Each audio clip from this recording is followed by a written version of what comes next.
ದಟ್ಟವಾಗಿರುವಂತಹ ಕಾಡಿನ ಒಳಗಡೆ ಕ್ಯಾಂಪಿಂಗ್ ಅನ್ನ ಮಾಡ್ಬೇಕು, ಅಡ್ವೆಂಚರ್ ಅನ್ನ ಮಾಡ್ಬೇಕು ಅಂತ ಪ್ರತಿಯೊಬ್ಬರಿಗೂ ಇಷ್ಟವಿರುತ್ತೆ. ಆದ್ರೆ ಸುಂದರವಾಗಿರುವ ಕಾಡು ನಮ್ಮ ಪ್ರಾಣವನ್ನ ತೆಗೆಯೋದಕ್ಕಾಗಿ ನಿಂತ್ಕೊಂಡ್ರೆ ಯಾವ ರೀತಿ ಇರುತ್ತೆ? ಯಾಕಂದ್ರೆ ಇವತ್ತಿನ ನಮ್ಮ ಸ್ಟೋರಿಯಲ್ಲಿ ಒಂದು ಕಪಲ್ಲು ನೆಮ್ಮದಿಯಾಗಿ ಬದುಕೋಣ ಅಂತ ಕಾಡಿನ ಒಳಗಡೆ ಬರ್ತಾರೆ. ಆದ್ರೆ ಅವರಿಗೆ ಗೊತ್ತಿರೋದಿಲ್ಲ ನಾವು ಹೋಗ್ತಾ ಇರೋದು ಕಾಡಿನ ಒಳಗಡೆ ಎಲ್ಲ ಬದಲಾಗಿ ಸಾವಿನ ಒಳಗಡೆ ಅಂತ. ಯಾಕಂದ್ರೆ ಆ ದಟ್ಟವಾದ ಕಾಡಿನ ಒಳಗಡೆ ತುಂಬಾನೇ ಅಮಾನುಷವಾದ ಶಕ್ತಿಗಳು ಯಾರು ಬರ್ತಾರೋ ಅವರ ಪ್ರಾಣವನ್ನ ಭಕ್ಷಿಸೋದಿಕ್ಕಾಗಿ ಅಂತ ಕಾಯ್ಕೊಂಡು ಕುಳಿತಿರ್ತಾವೆ. ಇಂತಹ ನರಭಕ್ಷಕ ಶಕ್ತಿಗಳ ಕೈಗೆ ಸಿಕ್ಕಾಕೊಳ್ಳುವ ನಮ್ಮ ಕಪಲ್ಲು ಅವುಗಳಿಂದ ಬಚಾವಾಗಿ ಹೊರಗಡೆಗೆ ತಮ್ಮ ಪ್ರಾಣವನ್ನ ಕಾಪಾಡ್ಕೊಂಡು ಬರ್ತಾರ ಅಥವಾ ಅಲ್ಲೇನೆ ತೀರೋಗ್ ಬಿಡ್ತಾರ ಅನ್ನುವಂತಹ ಒಂದು ಕ್ರೇಜಿ ಮೂವಿಯನ್ನೇ ನೋಡ್ತಾ ಇದೀವಿ. ಅಂದಾಗೆ ಮೂವಿಯ ಹೆಸರು ಬಂದು ಟಿಂಬರ್ ಫಾಲ್ಸ್ ಅಂತ. ವಿಡಿಯೋ ಮಾತ್ರ ಕ್ಷಣ ನೀವೇ ಏನಾಗ್ಬಿಡುತ್ತೆ, ಮುಂದೆ ಏನಾಗುತ್ತೆ ಅನ್ನುವ ಟೆನ್ಷನ್ ಅನ್ನ ಕೊಡ್ತಾ ಇರುತ್ತೆ. ಸೊ ಸ್ಕಿಪ್ ಅನ್ನ ಮಾಡದೆ ಕೊನೆವರೆಗೂ ನಮ್ಮ ವಿಡಿಯೋವನ್ನ ನೋಡಿ. ಅಂಡ್ ನೀವಿನ್ನ ನಮ್ ಚಾನೆಲ್ ನ ಸಬ್ಸ್ಕ್ರೈಬ್ ಅನ್ನ ಮಾಡಿಲ್ಲ ಅಂದ್ರೆ ಫೋಟಾಫೋಟ್ ಅಂತ ಇವಾಗ್ಲೇ ಸಬ್ಸ್ಕ್ರೈಬ್ ಮಾಡ್ಕೊಳ್ಳಿ. ಸರಿ ಓಕೆ, ಇನ್ನು ತಡವನ್ನ ಮಾಡದೆ ಇವತ್ತಿನ ವಿಡಿಯೋವನ್ನ ಶುರು ಮಾಡ್ಬಿಡೋಣ. ಓಪನಿಂಗ್ ಸೀನ್ ನಲ್ಲಿ ಒಂದು ದಟ್ಟವಾಗಿರುವ ಕಾಡಿನ ಒಳಗಡೆ ತುಂಬಾನೇ ಪಾಳು ಬಿದ್ದಿರುವಂತಹ ಒಂದು ಹಳೆ ಕಾಲದ ಮನೆಯನ್ನ ನಮಗೆ ತೋರಿಸ್ತಾರೆ. ಅಂಡ್ ಈ ಮನೆಯೊಳಗಡೆ ಒಂದು ಲೇಡಿಯನ್ನ ತುಂಬಾನೇ ವಿಚಿತ್ರವಾಗಿ ಕ್ರೂರವಾಗಿನೇ ಕಟ್ಟಾಕಿ ಮಡಗಿದ್ದಾರೆ. ಯಾವ ಲೆವೆಲ್ಗೆ ಅಂದ್ರೆ ಅವಳ ಕೈಗಳನ್ನ ತೂತನ ಮಾಡಿ ಜೀಸಸ್ ಅನ್ನ ಕಟ್ಟಾಕಿ ಮಾಡುತ್ತಾರೆ ಅಲ್ವಾ, ಸೇಮ್ ಅದೇ ಪೊಸಿಷನ್ ಅಲ್ಲಿ ಇವಳನ್ನ ಕಟ್ಟಾಕಿನೇ ಮಡಗಿದ್ದಾರೆ. ಬಟ್ ಆದ್ರೂ ಕೂಡ ಲೇಡಿ ತುಂಬಾನೇ ಕಷ್ಟವನ್ನ ಪಟ್ಟು ಅದರಿಂದ ಬಿಡಿಸ್ಕೊಂಡು ಇವಳ ಬಾಯ್ ಫ್ರೆಂಡ್ ಹತ್ರಕ್ಕಾಗಿನೇ ಓಡಿ ಬರ್ತಾಳೆ. ಅಂಡ್ ಇವಳ ಬಾಯ್ ಫ್ರೆಂಡ್ ಅನ್ನ ನೋಡ್ಬೇಕಾದ್ರೆ ಅವನನ್ನೇ ಕೂಡ ತುಂಬಾನೇ ಕ್ರೂರವಾಗಿನೇ ಕಟ್ಟಾಕಿ ಮಡಗಿದ್ದಾರೆ. ಸೊ ಅವನನ್ನ ಬಿಡಿಸೋದಿಕ್ಕಾಗಿ ಅಂತ ಇವಳು ಟ್ರೈ ಅನ್ನ ಮಾಡ್ತಿರ್ಬೇಕಾದ್ರೆ, ನೀನೇನಕ್ಕೆ ನನ್ನ ಹತ್ರವಾಗಿ ಬಂದಿದ್ಯಾ? ಒಂದ್ ವೇಳೆ ಅವರೇನಾದ್ರೂ ಬಂದ್ಬಿಟ್ರೆ ಇಬ್ಬರನ್ನೇ ಕೂಡ ಮುಗಿಸ್ಬಿಡ್ತಾರೆ. ಸೊ ನಿನ್ನ ಪ್ರಾಣವನ್ನಾದ್ರೂ ಕಾಪಾಡ್ಕೋ, ಇಲ್ಲಿಂದ ಓಡೋಗು ಅನ್ನೋದಾಗಿನೇ ಹೇಳ್ತಾನೆ. ಸೊ ಇದನ್ನ ಕೇಳುವಂತಹ ಲೇಡಿಗೆ ಬೇರೆ ಆಪ್ಷನ್ ಕಾಣಿಸ್ತಿರೋದಿಲ್ಲ. ಸೊ ಬೇರೆ ದಾರಿ ಇಲ್ದೆ ಆ ಮನೆಯನ್ನ ಬಿಟ್ಟು ಓಡಿ ಹೋಗೋದಿಕ್ಕಾಗಿನೇ ನೋಡ್ತಾಳೆ. ಅಂಡ್ ಅದೇ ರೀತಿಯಾಗಿ ಓಡ್ಕೊಂಡು ಕಾಡಿನ ಒಳಗಡೆನೆ ಕಳ್ದೋಗ್ಬಿಡ್ತಾಳೆ ಆ ಲೇಡಿ. ಬಟ್ ಆದ್ರೆ ತುಂಬಾನೇ ಕ್ರೂರವಾಗಿ ವಿಚಿತ್ರವಾಗಿರುವ ಒಬ್ಬ ಮನುಷ್ಯ ಒಂದು ಶಾರ್ಪ್ ಆಗಿರುವ ವೆಪನ್ ಅನ್ನ ಹಿಡ್ಕೊಂಡು ಇವಳನ್ನ ಫಾಲೋ ಮಾಡಿ ಬರೋದಾಗಿನೇ ತೋರಿಸ್ತಾರೆ. ಸೊ ಇದನ್ನ ನೋಡುವಂತ ಆ ಲೇಡಿ ಇನ್ನವೇ ಭಯವನ್ನ ಪಡ್ಕೊಂಡು ಎರ್ರ ಬೀರಿಯಾಗಿ ಓಡ್ತಾಳೆ. ಸೊ ಅದೇ ರೀತಿಯಾಗಿ ಓಡ್ಕೊಂಡು ಒಂದು ಬೆಟ್ಟದ ತುದಿಗಾಗಿನೇ ಬಂದು ನಿಂತ್ಕೋತಾಳೆ. ಇನ್ನು ಮುಂದೆ ಹೋಗೋಣ ಅಂತ ನೋಡ್ಬೇಕಾದ್ರೆ ಬೇರೆ ದಾರಿನೇ ಕಾಣಿಸ್ತಿರೋದಿಲ್ಲ. ಅಂಡ್ ಈ ವ್ಯಕ್ತಿ ಕೂಡ ಫಾಲೋವನ್ನ ಮಾಡ್ಕೊಂಡು ವೆಪನ್ ಅನ್ನ ತಂದು ಅವಳ ಕಥೆಯನ್ನ ಮುಗಿಸೋದಿಕ್ಕಾಗಿ ನೋಡ್ತಿರ್ತಾನೆ. ಸೊ ಭಯವನ್ನ ಪಡ್ಕೊಳ್ಳುವ ಲೇಡಿ ಎತ್ತರದ ಜಾಗದಿಂದಾನೇ ಕೆಳಗಡೆಗೆ ಜಂಪ್ ಅನ್ನ ಮಾಡಿ ಅವಳ ಪ್ರಾಣವನ್ನ ತ್ಯಾಗವನ್ನ ಮಾಡ್ಬಿಡ್ತಾಳೆ. ಬಟ್ ಆದ್ರೆ ಆ ಮಿಸ್ಟೀರಿಯಸ್ ಆದ ಪರ್ಸನ್ ಯಾರು, ಏನಕ್ಕಾಗಿ ಇವಳ ಕಥೆಯನ್ನ ಮುಗಿಸೋದಿಕ್ಕಾಗಿ ಬಂದ, ಇದೆಲ್ಲವನ್ನ ತಿಳ್ಕೋಬೇಕು ಅಂದ್ರೆ ಇವಾಗ ಶುರುವಾಗುತ್ತೆ ನೋಡಿ ನಮ್ಮ ಅಸಲಿಯಾದ ಸ್ಟೋರಿ. ಇಲ್ಲಿಗೆ ಸೀನ್ ಅನ್ನ ಕಟ್ ಮಾಡಿ ಮೈಕೋ ಮತ್ತೆ ಸಿರಿಲ್ ಅನ್ನುವ ಒಂದು ಕಪಲ್ ಅನ್ನ ನಮ್ಗೆ ತೋರಿಸ್ತಾರೆ. ಅಂಡ್ ಅವರು ಕೂಡ ಕ್ಯಾಂಪಿಂಗು ಅಡ್ವೆಂಚರ್ ಅನ್ನ ಮಾಡೋಣ, ಎಂಜಾಯ್ ಅನ್ನ ಮಾಡೋಣ ಅಂತ ಸೇಮ್ ಇದೇ ಕಾಡಿನ ಒಳಗಡೆಗಾಗಿನೇ ಬರ್ತಾ ಇದ್ದಾರೆ. ನಂತರ ಎಂಟ್ರೆನ್ಸ್ ಹತ್ರಕ್ಕಾಗಿನೇ ಬಂದು ಫಾರೆಸ್ಟ್ ಆಫೀಸರ್ ಅನ್ನುವೇ ಮೀಟ್ ಮಾಡಿ ಈ ಕಾಡಿನ ಬಗ್ಗೆ, ಲೊಕೇಶನ್ ಬಗ್ಗೆ ಎಲ್ಲಾ ಇನ್ಫಾರ್ಮೇಶನ್ ಗಳನ್ನ ತಗೋತಾರೆ. ಯಾಕಂದ್ರೆ ಚೆನ್ನಾಗಿನ ಈ ಕಾಡನ್ನ ಸುತ್ತಾಡಿ ಎಂಜಾಯ್ ಅನ್ನ ಮಾಡೋಣ ಅನ್ನೋದಾಗಿ. ಸೊ ಅದೇ ರೀತಿಯಾಗಿ ಆಫೀಸರ್ ಕೂಡ ಎಲ್ಲಾ ಡೀಟೇಲ್ಸ್ ಗಳನ್ನ ಕೊಟ್ಟು ನೀವು ಆದಷ್ಟುವೇ ತುಂಬಾನೇ ಎಚ್ಚರಿಕೆಯಿಂದ ಇರಿ, ಯಾಕಂದ್ರೆ ಈ ಕಾಡಿನಲ್ಲಿ ಕೆಲವೊಂದಷ್ಟು ಕ್ರೂರವಾದ ಪ್ರಾಣಿಗಳಿದಾವೆ. ಸೊ ಅವುಗಳು ಯಾವಾಗ ಬೇಕಂದ್ರೆ ಕೂಡ ಅಟ್ಯಾಕ್ ಅನ್ನ ಮಾಡಬಹುದು. ಸೊ ಸೇಫ್ಟಿ ಆಗಿರಿ ಅನ್ನೋದಾಗಿನೇ ಹೇಳಿ ಕಳಿಸ್ತಾನೆ. ಅಂಡ್ ಅದೇ ರೀತಿಯಾಗಿ ನಮ್ಮ ಕಪಲ್ವೇ ಕೂಡ ಸರಿ ಓಕೆ ಅಂತ ಒಪ್ಕೊಂಡು ಕಾಡಿನ ಒಳಗಡೆ ಸುತ್ತಾಡೋದಿಕ್ಕಾಗಿ ಅಂತ ಎಂಟ್ರಿಯನ್ನ ಕೊಡ್ತಾರೆ. ಅಂಡ್ ಅದೇ ರೀತಿಯಾಗಿ ಟ್ರಾವೆಲ್ ಅನ್ನ ಮಾಡ್ಕೊಂಡು ಬರ್ಬೇಕಾದ್ರೆ ಇವರ ಮುಂದಗಡೆ 2 ದಾರಿಗಳಿದೆ. ಒಂದು ದಾರಿ ಟಿಂಬರ್ ಫಾಲ್ ಎನ್ನುವ ಒಂದು ನದಿ ಕಡೆಗಾಗಿನೇ ಹೊರಡುತ್ತೆ. ಇನ್ನೊಂದು ದಾರಿ ಬೆಟ್ಟದ ಮೇಲಿರುವ ಒಂದು ಬ್ರಿಡ್ಜಿನ ಹತ್ರಕ್ಕಾಗಿನೇ ಕರ್ಕೊಂಡು ಹೋಗುತ್ತೆ. ಸೊ ಮೊದ್ಲು ನಾವು ಯಾವ ಕಡೆಗೆ ಹೋಗೋಣ ಅಂತ ನಮ್ಮ ಕಪಲ್ಗಳು ಕನ್ಫ್ಯೂಷನ್ ಆಗಿ ನಿಂತಿರ್ತಾರೆ. ಅಂಡ್ ಇದೇ ಟೈಮಿಗೆ ಈಡಾ ಅನ್ನುವ ಒಂದು ಲೇಡಿ ಬಂದು, ನಾನು ಇದೇ ಕಾಡಿನಲ್ಲಿ ವಾಸವಾಗಿ ಬರ್ತಾ ಇದ್ದೀನಿ, ಅದು ಅಲ್ಲದೆ ಇಲ್ಲಿಗೆ ತುಂಬಾ ಜನರು ಟೂರಿಸ್ಟ್ ಗಳಿಗೆ ಕೂಡ ಬರ್ತಾರೆ. ಸೊ ಅವರಿಗೆ ಎಲ್ಲಿಗೆ ಹೋಗ್ಬೇಕು, ಏನನ್ನ ಮಾಡ್ಬೇಕು ಅಂತ ಸಜೆಷನ್ ಗಳನ್ನ ಕೂಡ ಕೊಡ್ತೀನಿ. ನಿಮ್ಗೆ ನೆಕ್ಸ್ಟ್ ಲೆವೆಲ್ ನ ಎಂಟರ್ಟೈನ್ಮೆಂಟ್ ಬೇಕು ಅಂದ್ರೆ ಟಿಂಬರ್ ಫಾಲ್ ನ ಹತ್ರಕ್ಕೆ ಹೋಗಿ ಅಂತ ಹೇಳ್ಕೊತಾಳೆ. ಸೊ ಇದನ್ನ ಕೇಳುವ ನಮ್ಮ ಕಪಲ್ ಗಳಿವೆ ಕೂಡ ಅವಳಿಗೆ ಥ್ಯಾಂಕ್ ಯು ವನ್ನ ಹೇಳಿ ಟಿಂಬರ್ ಫಾಲ್ ನ ಕಡೆಗೇನೆ ಟ್ರಾವೆಲ್ ಅನ್ನ ಶುರುವನ್ನ ಮಾಡ್ಕೋತಾರೆ. ಅಂಡ್ ಇದೇ ರೀತಿ ಬರ್ತಿರ್ಬೇಕಾದ್ರೆ ಹೇಳಿ ಕೇಳಿ ಇಬ್ರು ಕಪಲ್ ಗಳು ಅಲ್ವಾ, ಸೊ ಕಂಟ್ರೋಲ್ ಅನ್ನ ಮಾಡೋದಿಕ್ಕೆ ಆಗದೆ ಇಂಟಿಮೇಟ್ ಆಗೋದಿಕ್ಕಾಗಿ ನೋಡ್ತಾರೆ. ಅಂದ್ರೆ ಕಾಡಿನ ಒಳಗಡೆಗೆ ಬಂದಿದ್ ಕೂಡಲೇ ಇಬ್ಬರಿಗೆ ಮೂಡ್ ಬಂದ್ಬಿಡುತ್ತೆ ಅನ್ಸುತ್ತೆ. ಸೊ ಇಬ್ಬರವೇ ರೊಮ್ಯಾನ್ಸ್ ಅನ್ನ ಮಾಡ್ಕೊಳ್ಳೋದಿಕ್ಕೆ ಶುರುವನ್ನ ಮಾಡ್ತಿರ್ತಾರೆ. ಆದ್ರೆ ಇದೇ ಕಾಡಿನಲ್ಲಿ ವಾಸವಾಗಿರ್ತಾ ಇರುವ ಒಂದು ಗೂಂಡಗಳ ಗ್ಯಾಂಗ್ ಬಂದು ನಮ್ಮ ಟಿಂಬರ್ ಅವಳ ಬಟ್ಟೆಯನ್ನ ತೆಗೆದು ಮೂಸೋದಿಕ್ಕಾಗಿನವೇ ಶುರುವನ್ನ ಮಾಡ್ಕೊಂಡ್ ಬಿಡ್ತಾರೆ. ಅಷ್ಟೇ ಇದನ್ನ ನೋಡುವ ನಮ್ಮ ಹೀರೋವಿಗೆ ತುಂಬಾನೇ ಕೋಪವೆಲ್ಲ ಬರ್ತಿರುತ್ತೆ. ಅಂಡ್ ಆ ಗೂಂಡಗಳ ಲೀಡರ್ ಒಂದು ರೀತಿಯ ಎಣ್ಣೆಯನ್ನ ತೆಗೆದು ನಮ್ಮ ಹೀರೋವಿಗೆ ಕುಡಿಯೋದಿಕ್ಕಾಗಿ ಆಫರ್ ಅನ್ನ ಮಾಡ್ತಾನೆ. ಮೊದ್ಲು ನಮ್ಮ ಹೀರೋ ಬೇಡ ಅಂತ ಹೇಳಿದ್ರೆ ಕೂಡ ಫೋರ್ಸ್ ಅನ್ನ ಮಾಡ್ಬೇಕಾದ್ರೆ ಬೇರೆ ದಾರಿ ಇಲ್ದೆ ನಮ್ಮ ಹೀರೋ ಆ ಡ್ರಿಂಕ್ ಅನ್ನ ಕುಡಿತಾನೆ.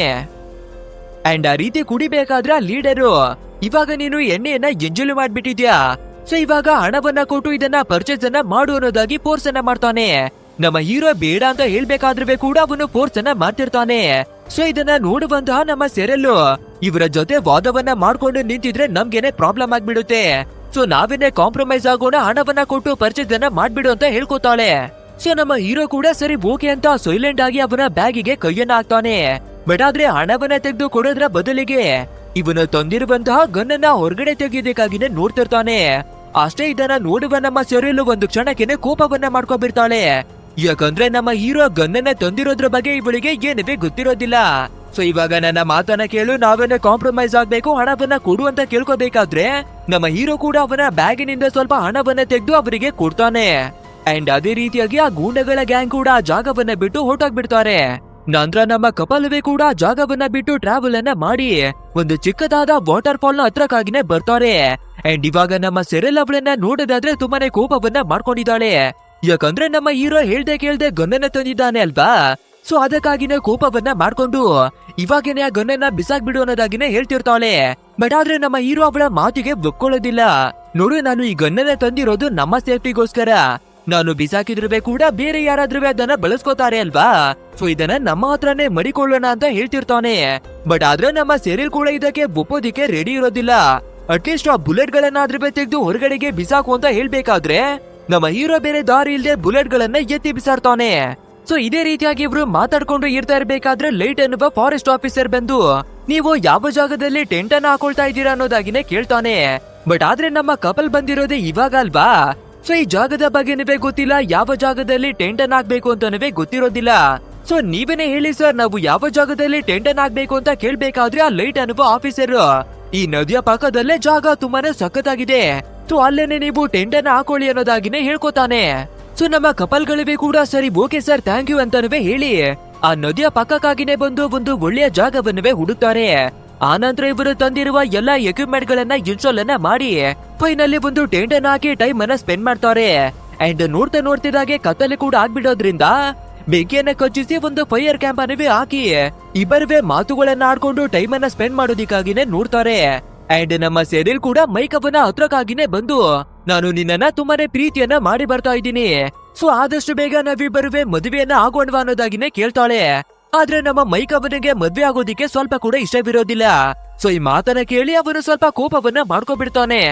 ಆದ್ರಿಂದ ನಮ್ಮ ಸೆರಿಲು ಅವನನ್ನ ಸ್ವಲ್ಪ ಶಾಂತವಾಗಿಸ್ಬೇಕು ಅಂತ ಯೋಚಿಸಿ ಅವನ ಜೊತೆ ರೊಮ್ಯಾನ್ಸ್ ಅನ್ನ ಮಾಡಿ ಮತ್ತೆ ಇಂಟಿಮೇಟ್ ಆಗೋದಿಕ್ಕಾಗಿನೇ ನೋಡ್ತಾರೆ. ಸೊ ನಮ್ಮ ಹೀರೋಗವೇ ಕೂಡ ಅದು ಇಷ್ಟವಾಗೋದ್ರಿಂದ ಇಬ್ಬರುವೆ ಟೆಂಟ್ ನ ಒಳಗಡೆ ಬಂದು ಮತ್ತೆ ಇವರಿಬ್ಬರ ಪ್ರೋಸೆಸ್ ಅನ್ನ ಶುರು ಮಾಡ್ಕೊಳ್ತಾರೆ. ಆದ್ರೆ ಹೊರಗಡೆ ನಮ್ಗೆ ತೋರಿಸ್ಬೇಕಾದ್ರೆ ಮಿಸ್ಟರಿಯಸ್ ಆದ ಒಂದು ಪರ್ಸನ್ ಇವರನ್ನ ಫಾಲೋವನ್ನ ಮಾಡಿ ಇವರ ಮೇಲೆ ಕಣ್ಣನ್ನ ಮಡಗಿರೋದಾಗಿನೇ ತೋರಿಸ್ತಾರೆ. ಅಂಡ್ ಈ ಕಡೆ ಇಬ್ಬರುವೆ ಅಪ್ಪ ಅಮ್ಮ ಆಟವನ್ನ ಆಡಿದ ನಂತರ ನಮ್ಮ ಹೀರೋಯಿನ್ ಇವಾಗ್ಲಾದ್ರೂ ನನ್ನ ಮೇಲೆ ನಂಬಿಕೆ ಇದ್ಯಾ, ಇವಾಗಾದ್ರೂ ನನ್ನನ್ನ ಮದುವೆಯನ್ನ ಮಾಡ್ಕೋತಿ ಅನ್ನೋದಾಗಿನೇ ಕೇಳ್ತಾಳೆ. ಬಟ್ ಆದ್ರೆ ನಮ್ಮ ಮೈಗೂ ಮದುವೆ ವಿಷಯ ಬಂದಿದ್ ಕೂಡಲೇ ಕೋಪವನ್ನ ಮಾಡ್ಕೊಂಡು ಇವಳ ಜೊತೆ ಮಾತನವೇ ಆಡದೆ ಸೈಲೆಂಟ್ ಆಗಿನೇ ಮಲ್ಕೊಂಡ್ ಬಿಡ್ತಾನೆ. ಅಂಡ್ ಇಲ್ಲಿಗೆ ಸೀನನ್ನೇ ಕಟ್ ಮಾಡಿ ನೆಕ್ಸ್ಟ್ ಡೇ ಮಾರ್ನಿಂಗ್ ಆಗ್ಬೇಕಾದ್ರೆ ನಮ್ಮ ಹೀರೋಯಿನ್ ಎಚ್ಚರಿ ಆಗ್ತಾಳೆ. ಸೊ ಮೈಕನ್ನ ನೋಡ್ಬೇಕಾದ್ರೆ ಅವನು ಇನ್ನವೇ ಮಲ್ಗಿ ನಿದ್ರೆಯನ್ನ ಮಾಡ್ತಿರ್ತಾನೆ. ಸರಿ ಓಕೆ, ನದಿ ಒಳಗಡೆ ನಾವೇನೆ ಹೋಗಿ ಸ್ನಾನವನ್ನ ಮಾಡಿ ಬರೋಣ ಅಂತ ನಮ್ಮ ಹೀರೋಯಿನ್ ನದಿಯ ಒಳಗಡೆ ಬಂದು ಸ್ವಲ್ಪ ಹೊತ್ತು ಸ್ನಾನವನ್ನ ಮಾಡ್ತಾಳೆ. ನಂತರ ಹೊರಗಡೆ ಬಂದು ಬಟ್ಟೆಯನ್ನ ಚೇಂಜ್ ಮಾಡೋಣ ಅಂತ ನೋಡ್ತಿರ್ಬೇಕಾದ್ರೆ ತುಂಬಾನೇ ವಿಚಿತ್ರವಾದ ಮತ್ತು ಮಿಸ್ಟೀರಿಯಸ್ ಆಗಿರುವ ವ್ಯಕ್ತಿ ಬಂದು ನಮ್ಮ ಹೀರೋಯಿನ್ ಅವಳನ್ನ ಹೇಳ್ಕೊಂಡು ಕಾಡಿನ ಒಳಗಡೆಗಾಗಿನೇ ಹೊರಟೋಗ್ಬಿಡ್ತಾನೆ. ನೆಕ್ಸ್ಟ್ ಸ್ವಲ್ಪ ಹೊತ್ತಾಗ್ಬೇಕಾದ್ರೆ ಮಲ್ಗಿರುವ ನಮ್ಮ ಹೀರೋ ಕೂಡ ಎಚ್ಚರಿ ಆಗ್ತಾನೆ. ಸರಿ ಓಕೆ, ನಮ್ಮ ಹುಡುಗಿ ಎಲ್ಲಿಗೆ ಹೋಗ್ಬಿಡ್ಲು ಅಂತ ಹೊರಗಡೆ ಬಂದು ನೋಡ್ಬೇಕಾದ್ರೆ ಎಲ್ಲಿ ನೋಡಿದ್ರವೆ ನಮ್ಮ ಸೇರಿಲು ಕಾಣಿಸ್ತಾನೆ ಇರೋದಿಲ್ಲ. ಸೊ ನದಿಯ ಹತ್ರಕ್ಕೆ ಬಂದು ನೋಡ್ಬೇಕಾದ್ರೆ ಅವಳ ಕತ್ತಿಗೆ ಹಾಕಿದ್ದ ಒಂದು ಚೈನು ನೀರಿನ ಒಳಗಡೆಗಾಗಿನೇ ಬಿದ್ದೋಗ್ಬಿಟ್ಟಿರುತ್ತೆ. ಸೊ ನಮ್ಮ ಹುಡುಗಿಗೆ ಏನೋ ಪ್ರಾಬ್ಲಮ್ ಆಗಿದೆ ಅಂತ ಕಾಡಿನ ಒಳಗಡೆಗೆ ಓಡ್ಕೊಂಡು ಅವಳನ್ನ ಹುಡ್ಕೋದಿಕ್ಕೆ ಅಂತ ಎಲ್ಲ ಕಡೆನೂ ಓಡಿ ಬರ್ತಾನೆ. ಅಂಡ್ ಅದೇ ರೀತಿಯಾಗಿ ಬರ್ತಿರ್ಬೇಕಾದ್ರೆ ಒಂದು ಜಾಗದಲ್ಲಿ ಅದೇ ಸ್ಟಾರ್ಟಿಂಗ್ ನಲ್ಲಿ ಒಂದು ಗೂಂಡಗಳ ಗ್ಯಾಂಗ್ ಬಂದು ಇವರಿಗೆ ತೊಂದರೆಯನ್ನ ಕೊಡ್ತಿತ್ತು ಅಲ್ವಾ, ಸೊ ಇವಾಗ್ಲೂ ಕೂಡ ಅದೇ ಗೂಂಡಗಳ ಗ್ಯಾಂಗ್ ಏನ ಬರ್ತಿರುತ್ತೆ. ಅಂಡ್ ಅವರ ಕೈಯಲ್ಲಿ ನಮ್ಮ ಹೀರೋಯಿನ್ ಅವಳ ಒಂದು ಟವಲ್ ಕೂಡ ಇರುತ್ತೆ. ಅದನ್ನ ನೋಡುವ ನಮ್ಮ ಹೀರೋ ನಮ್ಮ ಹುಡುಗಿಗೆ ಇವ್ರೇ ಏನೋ ಮಾಡ್ಬಿಟ್ಟಿದ್ದಾರೆ ಅನ್ಸುತ್ತೆ, ಸೊ ಇವರನ್ನ ಮಾತ್ರ ನಾವು ಬಿಡೋದಿಲ್ಲ ಅಂತ ಒಂದು ಜಾಗದಲ್ಲಿ ಬಚ್ಚಿಟ್ಕೋತಾನೆ. ನಂತರ ಅವರು ನಡ್ಕೊಂಡು ಹೋಗ್ತಿರ್ಬೇಕಾದ್ರೆ ನಮ್ಮ ಹೀರೋ ಹಿಂದಗಡೆಯಿಂದ ಬಂದು ಒಬ್ಬನ ತಲೆಗೆ ಸರಿಯಾಗಿನ ಹೊಡಿತಾನೆ. ನಂತರ ಅವನ ಹತ್ರ ಇರುವ ಗನ್ನನ್ನೇ ಕಿತ್ಕೊಂಡು ನಮ್ಮ ಹೀರೋ ಪಾಯಿಂಟ್ ಅನ್ನ ಮಾಡಿ ನನ್ನ ಗರ್ಲ್ ಫ್ರೆಂಡಿಗೆ ಏನನ್ನ ಮಾಡಿದ್ರೆ ಎಲ್ಲಿಗೆ ಕರ್ಕೊಂಡು ಹೋದ್ರಿ ಅಂತ ಕೇಳ್ತಿರ್ತಾನೆ. ಸೊ ಆ ಹುಡ್ಗ ನನ್ಗೆ ಏನಿವೆ ಗೊತ್ತಿರ್ತಾ ಇಲ್ಲ, ನನ್ನನ್ನ ಏನಕ್ಕೆ ಹೊಡಿತಾ ಇದೆಯಾ ಅಂತ ಕೇಳ್ಬೇಕಾದ್ರೆ, ನಿನ್ಗೆ ಗೊತ್ತಿಲ್ಲ ಅಂದ್ರೆ ನನ್ನ ಹುಡುಗಿಯ ಟಬಲ್ ನಿನ್ನ ಹತ್ರ ಏನಕ್ಕೆ ಬಂತು ಅಂತ ಕೇಳ್ತಾನೆ. ಅದಕ್ಕೆ ಆ ಹುಡ್ಗ ಕೂಡ ಕಾಡಿನ ಮಧ್ಯಭಾಗದಲ್ಲಿ ಟಬಲ್ ನನ್ಗೆ ಸಿಕ್ತು, ಸೊ ಇದನ್ನ ಕ್ಯಾರಿ ಮಾಡ್ಕೊಂಡು ಬರ್ತಾ ಇದೀನಿ ಅಷ್ಟೇ ಅನ್ನೋದಾಗಿನೇ ಹೇಳ್ಕೊತಾನೆ. ಇದನ್ನ ಕೇಳುವ ನಮ್ಮ ಹೀರೋಗೆ ನಾವು ಏನನ್ನ ಮಾಡ್ಬೇಕು, ನಮ್ಮ ಹುಡುಗಿ ಎಲ್ಲಿಗೆ ಹೋದ್ಲು ಅಂತ ತಲೆಯೆಲ್ಲ ಕೆಟ್ಟೋಗಿ ಪಕ್ಕಕ್ಕಾಗಿನೇ ಬರ್ಬೇಕಾದ್ರೆ ಆ ಕೆಳಗಡೆ ಕುಳಿತಿರುವ ಹುಡುಗ ಒಂದು ಚಾಕವನ್ನ ತೆಗೆದು ನಮ್ಮ ಹೀರೋವಿನ ಮೇಲೆ ಅಟಕನ ಮಾಡೋದಿಕ್ಕಾಗಿನೇ ಬಂದ್ಬಿಡ್ತಾನೆ. ಬಟ್ ಆದ್ರೆ ಕೊನೆ ಕ್ಷಣದಲ್ಲಿ ಅರ್ಥವನ್ನ ಮಾಡ್ಕೊಳ್ಳುವ ನಮ್ಮ ಹೀರೋ ಪಾಠ ಅಂತ ತಿರುಗಿಸಿ ಆ ಹುಡುಗನಿಗೆ ಸರಿಯಾಗಿನೇ ಹೊಡೆದು ಗನ್ನನ್ನ ಕಿತ್ಕೊಂಡಿದ್ದಾನೆ ಅಲ್ವಾ, ಆದ್ರಿಂದಾನೇ ಹೊಡೆದು ಅನ್ಕಾನ್ಶಿಯಸ್ ಅನ್ನ ಮಾಡಿ ಬಿಸಾಕ್ತಾನೆ. ನಂತರ ಗನ್ನನ್ನ ಎತ್ಕೊಂಡು ನಮ್ಮ ಹುಡುಗಿ ಎಲ್ಲಿಗೆ ಹೋಗ್ಬಿಡ್ಲು ಏನಾಗ್ಬಿಡ್ಲು ಅಂತ ಕಾಡಿನ ಒಳಗಡೆ ಅಲಿಯೋದಿಕ್ಕಾಗಿ ಶುರು ಮಾಡ್ತಾನೆ. ಸೊ ಅದೇ ರೀತಿಯಾಗಿ ಹುಡುಕ್ತಾ ನಮ್ಮ ಹೀರೋ ಕೂಡ ಕಾಡಿನ ಒಳಗಡೆ ಕಳ್ದೋಗ್ತಾನೆ. ಬಟ್ ಆದ್ರೆ ಒಂದು ಸಿಚುವೇಶನ್ ನಲ್ಲಿ ಏನಾಗ್ಬಿಡುತ್ತೆ ಅಂದ್ರೆ, ಅದೇ ಕರಡಿಗಳನ್ನ ಹಿಡಿಯೋದಕ್ಕಾಗಿ ಟ್ರ್ಯಾಪ್ ಗಳನ್ನ ಸೆಟ್ ಮಾಡಿ ಮಡಗಿರ್ತಾರೆ ಅಲ್ವಾ, ಅದ್ರಲ್ಲಿ ಒಂದು ಟ್ರ್ಯಾಪ್ ನಮ್ಮ ಹೀರೋವಿನ ಕಾಲ್ಗೆನೆ ಕಚ್ಕೊಂಡ್ ಬಿಡುತ್ತೆ. ಅಷ್ಟೇ ನಮ್ಮ ಹೀರೋ ನೋವನ್ನ ತಡೆಯೋದಕ್ಕಾಗದೆ ಒದ್ದಾಡೋದಕ್ಕೆಲ್ಲ ಶುರುವನ್ನ ಮಾಡ್ಕೊಂಡ್ ಬಿಡ್ತಾನೆ. ಅಂಡ್ ಅದೇ ರೀತಿ ನಮ್ಮ ಹೀರೋ ಅನ್ಕಾನ್ಶಿಯಸ್ ಆಗ್ಬಿಡ್ತಾ ಇದ್ದಾನೆ ಅಂತ ನಾವು ಅನ್ಕೋತಿರ್ಬೇಕಾದ್ರೆ ಅದೇ ಟೈಮಿಗೆ ಈಡ ಮುಂದಕ್ಕಾಗಿನೇ ಬಂದು ನಮ್ಮ ಹೀರೋವನ್ನ ಮೈಕಲ್ ಅನ್ನೋದಾಗಿ ಇವನ ಒರಿಜಿನಲ್ ಹೆಸರಿನಿಂದ ಕರೀತಾಳೆ. ಅಂಡ್ ಇದನ್ನ ಕೇಳುವ ನಮ್ಮ ಹೀರೋ ಅಲ್ಲೇನೆ ಅನ್ಕಾನ್ಶಿಯಸ್ ಆಗಿ ಮಲ್ಕೊಂಡ್ಬಿಡ್ತಾನೆ. ಅಂಡ್ ನೆಕ್ಸ್ಟ್ ನಮ್ಮ ಹೀರೋ ಕಣ್ಣನ್ನ ಬಿಟ್ಟು ಎಚ್ಚರಿಯಾಗಿ ನೋಡ್ಬೇಕಾದ್ರೆ ಆ ಈಡ ಅನ್ನುವ ಲೇಡಿ ನಮ್ಮ ಹೀರೋವನ್ನ ಕರ್ಕೊಂಡು ಬಂದು ಅವನಿಗೆ ಟ್ರೀಟ್ಮೆಂಟ್ ಅನ್ನ ಕೊಡ್ತಿರ್ತಾಳೆ. ಅಂಡ್ ಇವಾಗ್ಲೇ ಕೂಡ ಅವನ ಕಾಲಿಗೆ ಕರಡಿಯ ಒಂದು ಟ್ರಾಪ್ ಸಿಕ್ಕಾಕೊಂಡಿತ್ತು ಅಲ್ವಾ, ಸೊ ಅದನ್ನ ತೆಗೆದು ಬ್ಯಾಂಡೇಜ್ ಅನ್ನೆಲ್ಲ ಹಾಕಿ ಇವನಿಗೆ ಟ್ರೀಟ್ಮೆಂಟ್ ಅನ್ನ ಕೊಡ್ತಿರ್ತಾಳೆ. ಅಂಡ್ ಆದಷ್ಟು ಬೇಗ ಪೊಲೀಸ್ನವರಿಗೆ ಫೋನ್ ಅನ್ನ ಮಾಡಿ ಎಲ್ಲವನ್ನ ಹೇಳ್ತೀನಿ, ಸೊ ನಿನ್ನವೇ ಕೂಡ ಬೇಗನೆ ಕಳಿಸ್ಕೊಡ್ತೀನಿ ಅನ್ನೋದಾಗಿನೇ ಹೇಳ್ತಿರ್ತಾಳೆ. ಬಟ್ ಆದ್ರೆ ನಮ್ಮ ಹೀರೋ ಸೆರಿಲ್ ಅವಳನ್ನ ಕಳ್ಕೊಂಡಿದ್ದಾನೆ ಅಲ್ವಾ, ಸೊ ಅವಳ ಬಗ್ಗೆ ನಡೆದಿರುವ ಎಲ್ಲ ವಿಷಯವನ್ನ ಹೇಳ್ಕೊತಾನೆ. ಸೊ ನನ್ನ ಹುಡುಗಿಯನ್ನ ಹುಡ್ಕೋದಿಕ್ಕೆ ಹೆಲ್ಪ್ ಅನ್ನ ಮಾಡಿ ಅನ್ನೋದಾಗಿ ನಮ್ಮ ಹೀರೋ ಕೇಳ್ಕೊತಿರ್ಬೇಕಾದ್ರೆ ಇದೇ ಟೈಮಿಗೆ ಹೊರಗಡೆಯಿಂದ ಯಾರೋ ಡೋರ್ ಅನ್ನ ನಾಕ್ ಮಾಡ್ತಾರೆ. ಸೊ ಯಾರು ಅಂತ ನಮ್ಮ ಈಡ ಬಂದು ನೋಡ್ಬೇಕಾದ್ರೆ ಅದೇ ಒಂದು ಗೂಂಡಗಳ ಗ್ಯಾಂಗಿನ ಒಬ್ಬ ವ್ಯಕ್ತಿಗೆ ನಮ್ಮ ಹೀರೋ ಹೊಡೆದು ಅನ್ಕಾನ್ಶಿಯಸ್ ಅನ್ನ ಮಾಡಿದ ಅಲ್ವಾ. ಸೊ ಇವಾಗ ಅದೇ ಗೂಂಡ ನಮ್ಮ ಹೀರೋವನ್ನ ಹುಡಿಕೊಂಡು ಇಲ್ಲಿಗೆ ಬಂದ್ಬಿಟ್ಟಿರೋದು. ಬಟ್ ಆದ್ರೆ ಈಡ ನಾನು ಯಾರನ್ನವೇ ನೋಡಿಲ್ಲ, ಈ ಕಡೆ ಯಾರನ್ನವೇ ಬಂದಿಲ್ಲ ಅಂತ ಹೇಳಿ ಆ ಗೂಂಡನನ್ನ ವಾಪಸ್ ಕಳಿಸ್ಬಿಡ್ತಾಳೆ. ಆದ್ರೆ ಇವಾಗ ನಮ್ಮ ಹೀರೋವಿಗೆ ಈಡ ಮೇಲೆ ಡೌಟ್ಗಳು ಬರೋದಿಕ್ಕೆ ಶುರುವಾಗುತ್ತೆ. ಅದು ಅಲ್ಲದೆ ನಮ್ಮ ಹೀರೋ ಅನ್ಕಾನ್ಶಿಯಸ್ ಆಗ್ತಿರ್ಬೇಕಾದ್ರೆ ನಮ್ಮ ಹೀರೋವನ್ನ ಮೈಕಲ್ ಅನ್ನೋದಾಗಿ ಇವನ ಒರಿಜಿನಲ್ ಹೆಸರಿನಿಂದ ಕರೆದಿದ್ಲು ಅಲ್ವಾ. ಸೊ ಇವಳಿಗೆ ಹೇಗೆ ನನ್ನ ಒರಿಜಿನಲ್ ಹೆಸರು ಗೊತ್ತಾಗೋದಿಕ್ಕೆ ಸಾಧ್ಯ, ಒಂದ್ ವೇಳೆ ನನ್ನ ಐಡಿ ಕಾರ್ಡ್ ಏನನ್ನಾದ್ರೂ ಕದ್ಬಿಟ್ಟಿದ್ದಾಳೆ ಅನ್ನೋದಾಗಿ ಎಲ್ಲವನ್ನ ಡೌಟ್ ಅನ್ನ ಪಟ್ಟು ನನ್ನ ಗರ್ಲ್ ಫ್ರೆಂಡ್ ಎಲ್ಲಿ ನಿಜವನ್ನ ಹೇಳು, ಅವಳಿಗೆ ಏನನ್ನ ಮಾಡ್ದೆ ಅನ್ನೋದಾಗಿನೇ ಕೇಳ್ತಾನೆ. ಸೊ ಇದನ್ನ ಕೇಳಿ ಕೋಪವನ್ನ ಮಾಡ್ಕೊಳ್ಳುವ ಈಡ ಕೂಡ ಅದೇ ಕೋಪದಲ್ಲಿ ಎಲ್ಲ ನಿಜವನ್ನ ಹೇಳ್ಕೊಂಡ್ಬಿಡ್ತಾಳೆ. ಅಂದ್ರೆ ನೀನು ಮತ್ತೆ ನಿನ್ನ ಗರ್ಲ್ ಫ್ರೆಂಡ್ ಇಬ್ಬರಿಗೂ ಕೂಡ ಸೇರ್ಕೊಂಡು ನಮ್ಮ ಪವಿತ್ರವಾಗಿರುವ ಕಾಡನ್ನ ಶಾಪಗ್ರಸ್ತ ಕಾಡನ್ನಾಗಿ ಕನ್ವರ್ಟ್ ಮಾಡಿದೀರಾ. ನೀವಿಬ್ಬರುವೇ ಒಂದು ದೊಡ್ಡ ಪಾಪವನ್ನೇ ಮಾಡ್ಬಿಟ್ಟಿದ್ದೀರಾ. ಅಂದ್ರೆ ನಮ್ಮ ಕಾಡು ಎಷ್ಟೊಂದು ಪವಿತ್ರವಾಗಿತ್ತು ಅಂದ್ರೆ ನೀವು ಮದ್ವೆಯನ್ನ ಆಗ್ದಿರಾ ಕಾಡಿನ ಒಳಗಡೆ ಒಬ್ಬರಿಗೊಬ್ಬರು ಸೇರಿದಿರಾ. ಆ ರೀತಿ ಮದ್ವೆ ಆಗೋದಕ್ಕಿಂತ ಮುಂಚೆ ಈ ಪವಿತ್ರವಾದ ಕಾಡಿನ ಒಳಗಡೆ ಇಂಟಿಮೇಟ್ ಆದ್ರೆ ಅದ್ರ ಶಾಪ ಕಾಡಿಗೆನೆ ತಗುಲುತ್ತೆ. ಸೊ ನೀವು ಮಾಡಿರುವ ಈ ತಪ್ಪಿಗೆ ಖಂಡಿತ ನಿಮ್ಮಿಬ್ಬರಿಗೂ ಶಿಕ್ಷೆ ಸಿಗುತ್ತೆ ಅನ್ನೋದಾಗಿನೇ ಹೇಳ್ಕೊತಾಳೆ. ಅಷ್ಟೇ ಈ ಮಾತನ್ನ ಕೇಳ್ಬೇಕಾದ್ರೆ ನಮ್ಮ ಹೀರೋ ಕೋಪವನ್ನ ಮಾಡ್ಕೊಂಡು ಸೀದಾ ಈಡ ಅವಳ ಮೇಲೆ ಅಟ್ಯಾಕ್ ಅನ್ನ ಮಾಡೋದಿಕ್ಕಾಗಿನೇ ನೋಡ್ತಾನೆ. ಬಟ್ ಆದ್ರೆ ಈಡ ಏನುವೆ ಕಡಿಮೆ ಇದ್ದಿರ್ತಾ ಇಲ್ಲ, ಇವಳಿಗೆ ಕೂಡ ಫೈಟಿಂಗ್ ಸ್ಕಿಲ್ ಗಳನ್ನ ಕಲ್ತಿದ್ದಾಳೆ ಅನ್ಸುತ್ತೆ. ಸೊ ಉಲ್ಟಾ ತಿರುಗಿ ನಮ್ಮ ಹೀರೋವಿಗೆ ಎರ್ರ ಬಿರಿಯಾಗಿನೇ ಚೊಚ್ಚಿ ಬಿಸಾಡ್ತಾಳೆ. ಬಟ್ ಆದ್ರೂ ಕೂಡ ನಮ್ಮ ಹೀರೋ ಸರ್ಸರಿಯಾಗಿನೇ ಬೊಡ್ದು ಫೈನಲಿ ಈಡ ಅವಳನ್ನ ಅನ್ಕಾನ್ಶಿಯಸ್ ಅನ್ನ ಮಾಡ್ತಾನೆ. ನಂತರ ರೇಡಿಯೋ ಟೆಲಿಫೋನು ಏನಾದ್ರೂ ಸಿಕ್ಕರೆ ಪೊಲೀಸ್ ಅವರಿಗೆ ಇನ್ಫಾರ್ಮೇಶನ್ ಅನ್ನ ಕೊಡೋಣ ಅಂತ ರೇಡಿಯೋವನ್ನ ಕನೆಕ್ಟ್ ಮಾಡೋದಿಕ್ಕಾಗಿ ನೋಡ್ತಿರ್ಬೇಕಾದ್ರೆ ಆಫ್ ಆಗಿರುತ್ತೆ. ಸೊ ಇದೇ ರೀತಿಯಾಗಿ ನಮ್ಮ ಹೀರೋ ಏನನ್ನ ಮಾಡ್ಬೇಕು ಅಂತ ಟೆನ್ಷನ್ ಆಗ್ತಿರ್ಬೇಕಾದ್ರೆ ನೆಲದಲ್ಲಿ ಒಂದು ಹಿಡನ್ ಆಗಿರುವ ಡೋರು ಕಾಣಿಸುತ್ತೆ. ಸೊ ಆ ಡೋರ್ ಅನ್ನ ಓಪನ್ ಮಾಡಿ ಏನಿದೆ ನೋಡಿ ಬಿಡೋಣ ಅಂತ ನಮ್ಮ ಹೀರೋ ಕೆಳಗಡೆ ಇಳಿದು ಬೇಸ್ಮೆಂಟ್ ನ ಒಳಗಡೆಗಾಗಿನೇ ಬರ್ತಾನೆ. ಅಂಡ್ ಅಲ್ಲಿಗೆ ಬಂದು ನೋಡ್ಬೇಕಾದ್ರೆ ನಮ್ಮ ಹೀರೋ ನಂಬೋದಿಕ್ಕೆ ಆಗೋದಿಲ್ಲ, ಆ ರೀತಿಯಾಗಿ ಶಾಕ್ ಆಗ್ಬಿಡ್ತಾನೆ. ಯಾಕಂದ್ರೆ ನೂರಾರು ಜಾರ್ನ ಒಳಗಡೆ ಚಿಕ್ಕ ಚಿಕ್ಕ ಬೇಬಿ ಶೆಲ್ ಗಳನ್ನ ಮಡಗಿದ್ದಾರೆ. ಸೊ ಇಲ್ಲಿ ನಿಜವಾಗ್ಲಿವೆ ಏನ್ ತಾನೇ ನಡೀತಾ ಇದೆ ಅಂತ ಕನ್ಫ್ಯೂಷನ್ ಆಗ್ತಾನೆ. ನಂತರ ಈ ಜಾಗದಲ್ಲಿ ಇನ್ನೇನಿದೆ ಅಂತ ಹುಡಿಕೊಂಡು ಬರ್ತಿರ್ಬೇಕಾದ್ರೆ ಅದೇ ಜಾಗದಲ್ಲಿ ನಮ್ಮ ಸೆರಿಲ್ ಅವಳನ್ನುವೆ ಕೂಡ ಕಟ್ಟಾಕಿ ಮಡಗಲಾಗಿದೆ. ಸೊ ನಾವು ಇನ್ನು ಒಂದು ಕ್ಷಣ ಕೂಡ ಈ ಜಾಗದಲ್ಲಿ ವೇಸ್ಟ್ ಅನ್ನ ಮಾಡ್ಬಾರ್ದು ಅಂತ ನಮ್ಮ ಹೀರೋ ಫಟಾಫಟ್ ಅಂತ ಕಟ್ಟಿ ಮಡಗಿರುವ ಎಲ್ಲಾ ಕಟ್ಟುಗಳನ್ನ ಬಿತ್ತಾನೆ. ಅಂಡ್ ಅದೇ ರೀತಿ ಎಸ್ಕೇಪ್ ಆಗ್ಬಿಡೋಣ ಅಂತ ಇಬ್ಬರವೇ ಬರ್ತಿರ್ಬೇಕಾದ್ರೆ ಅದೇ ನಮ್ಮ ಸೆರಿಲ್ ಅವಳನ್ನ ನದಿಯ ಜಾಗದಿಂದ ಎಳ್ಕೊಂಡು ಬಂದಿದ್ದ ಅಲ್ವಾ, ಅದೇ ವಿಚಿತ್ರವಾದ ವ್ಯಕ್ತಿ ಇವಾಗ ಬಂದ್ಬಿಡ್ತಾನೆ. ಅಂಡ್ ಅವನ ಕೈಯಲ್ಲವೇ ಕೂಡ ತುಂಬಾನೇ ಡೇಂಜರಸ್ ಆದ ವೆಪನ್ ಇರುತ್ತೆ. ಸೊ ಅದೇ ವೆಪನ್ ಅನ್ನ ತೆಗೆದು ನಮ್ಮ ಹೀರೋವಿನ ಕಾಲ್ಗೆ ಚುಚ್ಚಿ ಗಾಯವನ್ನ ಮಾಡ್ಬಿಡ್ತಾನೆ. ನಂತರ ನಮ್ಮ ಹೀರೋಯಿನ್ಗೆ ಏನನ್ನ ಹೇಳ್ತಾನೆ ಅಂದ್ರೆ, ಇವಾಗ ನನ್ನ ಕೈಯಲ್ಲಂತವೇ ಬರೋದಿಕ್ಕೆ ಆಗೋದಿಲ್ಲ, ಅಟ್ಲೀಸ್ಟ್ ನೀನಾದ್ರೂ ಈ ಜಾಗದಿಂದ ಎಸ್ಕೇಪ್ ಆಗಿ ಓಡಿ ಹೋಗ್ಬಿಡು ಅಂತ ನಮ್ಮ ಹೀರೋಯಿನ್ ಅವಳನ್ನ ಆ ಜಾಗದಿಂದ ಕಳ್ಸೋದಿಕ್ಕಾಗಿನೇ ನೋಡ್ತಾನೆ. ಸೊ ಅದೇ ರೀತಿ ನಮ್ಮ ಹೀರೋಯಿನ್ ಕೂಡ ತುಂಬಾನೇ ಕಷ್ಟವನ್ನ ಪಟ್ಟು ಆ ಜಾಗದಿಂದ ಓಡಿ ಬರ್ತಾಳೆ. ಆ ರೀತಿ ಓಡ್ಕೊಂಡು ಬರ್ತಿರ್ಬೇಕಾದ್ರೆ ಒಂದು ಕಾರಿಗೆನೆ ಬಂದು ಡ್ಯಾಶ್ ಅನ್ನ ಮಾಡ್ತಾಳೆ. ಸದ್ಯ ಆ ಕಾರಿನಲ್ಲಿ ಬಂದಿರ್ತಾ ಇರೋದು ಬೇರೆ ಯಾರಿಗೂ ಅಲ್ಲ, ಅದೇ ಲೈಟ್ ಅನ್ನುವ ಒಬ್ಬ ಫಾರೆಸ್ಟ್ ಆಫೀಸರ್ ಇದ್ದ ಅಲ್ವಾ. ಸೊ ಅವನ ಹತ್ರಕ್ಕಾಗಿನೇ ಬಂದು ಸಿಕ್ಕಾಕೊಂಡಿದ್ದಾಳೆ ನಮ್ಮ ಹೀರೋಯಿನ್. ನಂತರ ಆಫೀಸರ್ನ ಹತ್ರ ಎಲ್ಲಾ ವಿಷಯಗಳನ್ನ ಹೇಳ್ಕೊಂಡು ಹೆಲ್ಪ್ ಅನ್ನ ಕೇಳ್ಬೇಕಾದ್ರೆ ಇವಾಗ ನಮ್ಮ ಹೀರೋಯಿನ್ಗೆ ದೊಡ್ಡ ಟ್ವಿಸ್ಟ್ ಅನ್ನೇ ಕಾದಿರುತ್ತೆ.